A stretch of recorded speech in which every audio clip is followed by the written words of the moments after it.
comes a gem. Here comes a gem. Here comes a gem from MM. Mickey bout to drop a gem. Mickey bout to drop a gem. Mickey bout to drop a gem. Mickey bout to drop a gem. Here comes a gem. Here comes a gem. Here comes a gem from MM. Mickey bout to drop a gem. Mickey bout to drop a gem. Mickey bout to drop a gem. Okay, now listen up. What's up, guys? It's Mickey, and welcome back to another episode of Blank Canvas. Hopefully, you guys are feeling a little better, doing a little better. I think I am this week. I think rest is very important, so I want my message this week to simply be to rest, especially if you are a Black woman in this country. Rest. If you are a Black male in this country, rest. And to everybody else, rest. I think we all need a little rest. We're a little cranky. We're a little agitated. We're distrustful of others. Well, I shouldn't say we. I'm a little cranky. I'm a little agitated. I'm a little distrustful of others. And it's so unfortunate because an election should never divide a country this much, especially, and majority of us don't like either side anyways. Like, it doesn't matter if you're blue or red, Democrat or Republic. If you ask the majority of the people, we don't trust none of y'all. We don't trust the institutions. Now we're looking at each other like we don't trust each other. And I just feel like that's a perfect storm for politics in general. That's a perfect storm for the government because they can do whatever they want to do. I'm not saying they weren't doing it before, but it's a different game you can play when y'all don't even trust each other. So if somebody says this, you're going to automatically believe it's true or not true, and vice versa. And there are sides when there shouldn't be a side. Like, we are one people. Do we have different things that matter to us? Absolutely. Are we all different individually, have different trauma, different experiences, everything? Absolutely. However, the government is supposed to be working for the people, not the government trying to tell the people who we should have as a candidate or who we should have as president, or these issues should matter more. I think a lot of people in this election were coming from a place of privilege. You don't have to worry about the safety of your neighbor if you are white or you can pass as white. You may not feel as unsafe in a country that's run by a man who's an openly known racist. Nobody's ever going to say, hey, I'm racist. Look at me. Look at me. But I can't say never, because growing up in the South, you'd be surprised what you see. However, most people aren't going to do that, right? So when they say certain comments or they say certain jokes, believe them. Believe them and trust we do. Everybody can't pick between voting on pocketbook issues and voting on safety of my life. Imagine being Black in America, whether male or female, and we have to decide. Of course we care about the economy. Of course we care about not being able to afford certain things. That's a high issue. So is the safety. Two things can be true at once. We don't get the luxury of choosing, oh, well, in my state, I have access to healthcare and everything, but in the other states, good luck, right? I feel like it was a lot of, you voted kind of based off of privilege. You voted kind of based off of, and when I say you, I mean literally America in general. A lot of people voted from the place of a privilege. A lot of people voted from the place of selfishly, this is what I care about. I don't really care how it affects my neighbor. I can have an opinion on whether it's right or wrong. However, I can also come from a place of understanding of why certain issues are more prevalent. Because if you don't have to worry about certain things, it's just not going to be in the forefront of your mind. If that's not an issue that's not affecting you at the moment, it's not going to be an issue at your mind. For a lot of people, they were kind of out of touch. Like, if you could afford basic things, you're like, yeah, it feels high, but it's not really stopping my day-to-day needs. It's coming from a place of privilege, voting from it, and not realizing how it's really trickling down and affecting everyone else. If you're not Black in this country, you don't understand how it feels not to be safe, or to know that when certain people, and this is not how it should be, but in the times that we're in that are very polarizing, I'll say, certain people being in office just causes an extreme reaction, an extreme sorrow, an extreme defeat, an extreme feeling of divisiveness, an extreme feeling of uncertainty, not being safe, just so many things. I think, and I don't speak for all Black people, I'll just say for me, this election taught me how we got the Black Panther Party. This election taught me, I mean, of course, these weren't the only pieces of history, but it just I shouldn't say it taught me. It reminded me how we got to Malcolm X. It reminded me how we got to the Black Panther Party. It reminded me why people were sitting down, and some of us in the Black community were like, how long are we going to take the MLK approach? How long are we going to take the peaceful route? At some point, peace isn't working. At some point, they're not listening. And I'm not inciting violence. I have to say that. I'm just saying I understand how we got to the other methods. I can't say whether that's right or wrong. I could. I'm not going to share my opinion on it, but it's not my place to say whether it's right or wrong. I'll just say I understand how we got there. I'll also say I understand how they can't be sustaining, because at some point we're going to have to work across the aisle. At some point we're going to have to talk to people that don't look like us, sound like us, have different experiences. Like, I used to be proud of the fact that I actually cared about learning about people who were different from me, hearing people's stories who were different from me, and just, how do you see the world? What does the world look like to you? What are your biases? What are things that you don't have to think about? And instead of looking at it from a place of jealousy or anger or frustration, look at it from like, wow, okay, so this is how you see the world. So you wouldn't even think about this, or you don't have to think 10 steps ahead to make sure that your life is okay, or 10 steps ahead to make sure that you have food for the week. You're just coming from a different vantage point. Now, how are you seeing the world? And I think when we are exhausted and we are depleted, and it's a constant cycle and back to back, just a beat down, almost, in a sense of, especially I feel like Black people, there's enough things that we face in our own individual homes, and then we go out in this world, especially in this country, but I say world because it exists everywhere, but especially over here in America, where it's like a constant reminder of you're not good enough, a constant reminder of how people would just choose their own selfish needs, or a constant reminder of how when we do try to be allies to the other side, how they're only going to be allies for so long. And this is not all of them, this is some of them.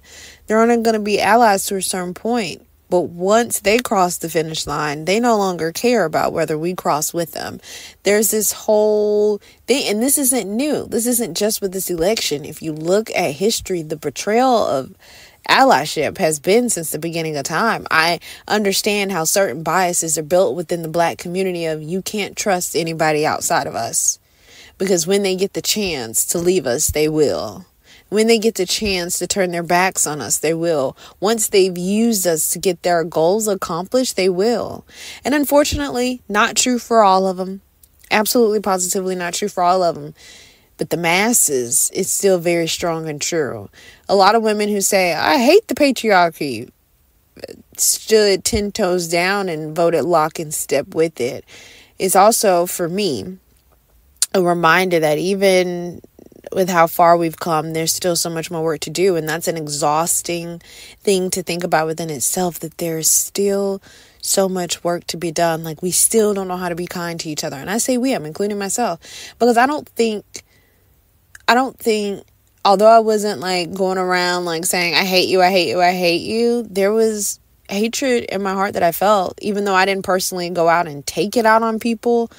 There was distrust there was resentment, there was hatred. There were things that were not fruits of the Spirit. There were things that weren't of God. And I can't be the ally that I want others to be to me. if I'm not exhibiting the right characters and behavior. I just can't do that. They can't see Jesus before they see me if my flesh and me is loud and proud, and sometimes loud, proud, and wrong, and other times loud, proud, and justified. However, it doesn't move the needle. It doesn't move us forward. It kind of either keeps us stuck or separates us even more. And those were all realities that I was facing, struggling with. And let me pause right here, because my feelings were valid and they were very understandable. And I want, especially if you're Black and you're listening to me, I don't want it to be swept up under the rug, right?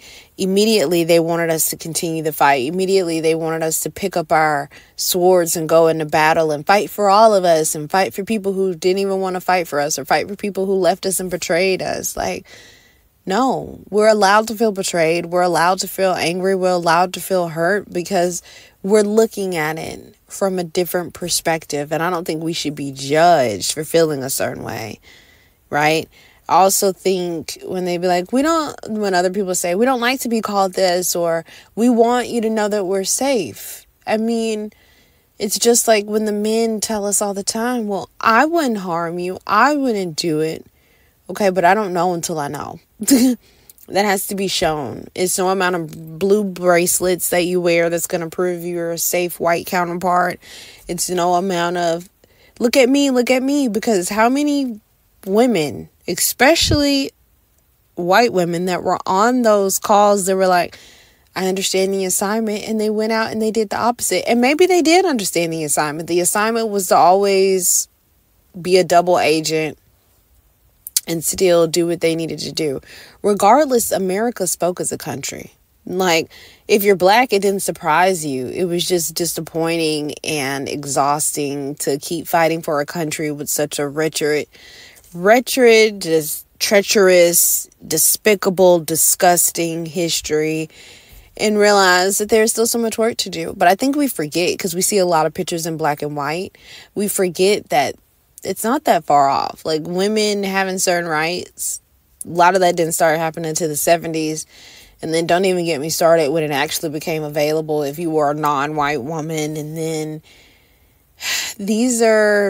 a lot of these people in the pictures that seem so far away because it was black and white, a lot of them are still kicking and alive. And if they have died off, they raised and passed down that hatred and that indoctrination of so many things to the next generation. And it's still going to continue until somebody stops. And then even if you stop, there's so many biases that you have to get past, including in the Black community. Like, okay, even if we're like, okay, let's do the right thing, let's reach across the aisle.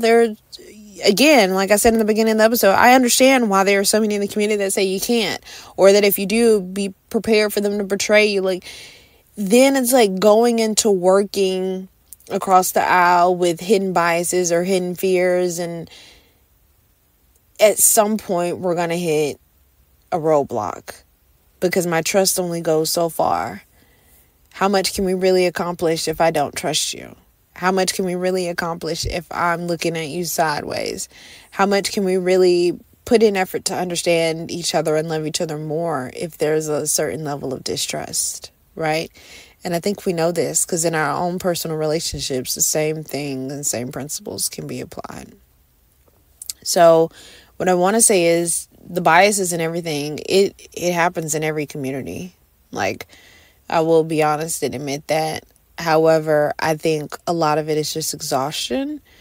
And so in order to be able to exhibit fruits of the Spirit, you need rest. In order to be a good ally, you need rest. In order to do what Jesus said and love your enemies and serve them if we must, you need rest. Because when you feel betrayed, you can't do it from the right place. When you feel hurt, you can't do it from the right place. When you feel angry and resentful, you can't do it from the right place or to the best of your ability. So my message is to continue to rest. Don't rush back into the fight. What are we fighting for? Like, the country spoke. The country decided. The country chose either their own selfish needs over their neighbors, or for whatever reason they voted. Everybody that voted for him isn't a terrible person. Okay? And I'll just leave it at that. Everybody that voted for him isn't a terrible person. They may have had their own personal reasons. Whether I agree or disagree, again, it's just my opinion. And unfortunately, it is what it is. This is the tyrant they chose. Here is your king. So continue to rest. That's my message this week, is continue to rest, because I don't even think we need to begin to fight battles right now. We need to continue to rest, especially if we're Black. We have our own uphill battles that we're going to have to navigate and protect each other and love each other through these next 4 years. This isn't the time for Black people to be fighting each other. If anything, we need to relearn ourselves. We need to build trust within our own community, right? Like, we don't even internally trust each other fully, so let alone trust in anybody outside of our community. This is a good time to pour back into us. This is a good time to rest. This is a good time to love us down, right?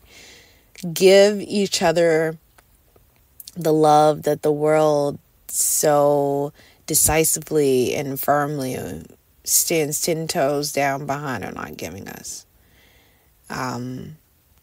So yeah, I want to leave you guys with rest. This isn't an action call this week, besides to rest. Just rest. And I'll see what we talk about next time. Thanks for listening. Bye.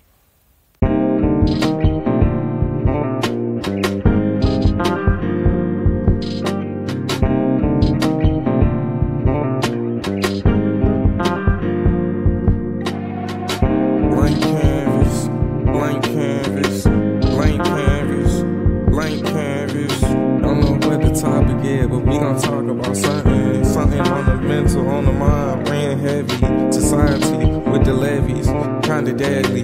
Silent killer, hard to daddy. Most killers had no daddy. Sadly, that's just what it be in my community. We got no unity. Dark skin wanna ruin me. I'm speaking fluently, so just listen. Blank canvas, blank canvas, blank canvas.